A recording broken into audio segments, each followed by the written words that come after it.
The Treaty of Versailles, signed in 1919, officially ended World War I. It imposed harsh penalties on Germany, including accepting blame for the war, losing territory, and limiting its military. The German army was capped at 100,000 men with no tanks, heavy artillery, or air force. Many Germans resented the treaty, feeling it was unfair and humiliating. This resentment created economic hardship and political instability. Nationalist sentiments grew, calling for Germany to regain power and overturn the treaty. Military leaders saw the restrictions as an insult and a threat to national security. They argued for a strong military to defend against neighboring countries. The belief that Germany had been stabbed in the back by internal enemies, often identified as Jews, communists, and liberals, fueled further resentment. This myth, propagated by right-wing groups, created a narrative of victimhood and a desire for revenge. The treaty's limitations on Germany's military were particularly contentious. It created a breeding ground for nationalist and revanchist sentiments.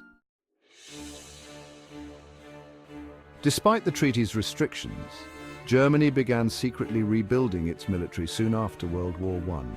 They used clandestine methods to develop new weapons and train soldiers, collaborating with countries like the Soviet Union. These early efforts laid the groundwork for more extensive rearmament programs. The Weimar Republic faced pressure from nationalist groups demanding rearmament and from France and Britain, wary of a resurgent Germany. The Great Depression further fueled nationalist sentiments and strengthened the appeal of radical solutions, including the Nazi Party's promise of restoring German power. The economic turmoil provided fertile ground for the Nazis to spread their message of resentment and national revival. The Weimar Republic had to balance its desire for international acceptance with growing demands for rearmament. This balancing act became increasingly difficult as economic crisis hit Germany in the late 1920s. Adolf Hitler's rise to power in 1933 marked a turning point. He openly rejected the Treaty of Versailles and made rearmament a key priority. Hitler believed Germany needed Lebensraum, or living space, to be conquered in the east. He initiated a massive rearmament program, rapidly expanding the German military. Hitler reintroduced conscription, built new weapons, and created a powerful air force, the Luftwaffe. He disregarded the Treaty of Versailles, confident that other European powers were too weak to stop him. The international community reacted with apprehension and appeasement. Britain and France, scarred by World War I, were reluctant to confront Hitler directly. They hoped concessions would appease Hitler and prevent another war. This policy of appeasement stemmed from a desire to avoid war, economic considerations, and underestimation of Hitler's ambitions. This miscalculation proved to be a grave error.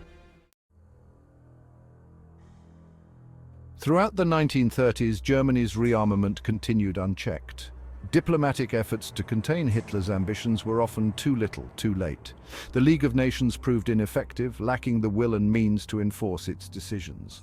The appeasement policy peaked with the Munich Agreement in 1938, allowing Germany to annex the Sudetenland. Britain and France hoped this would satisfy Hitler and prevent war. However, the Munich Agreement only emboldened Hitler, showing that European powers were unwilling to stand up to him. It shattered any remaining illusions about Hitler's true intentions.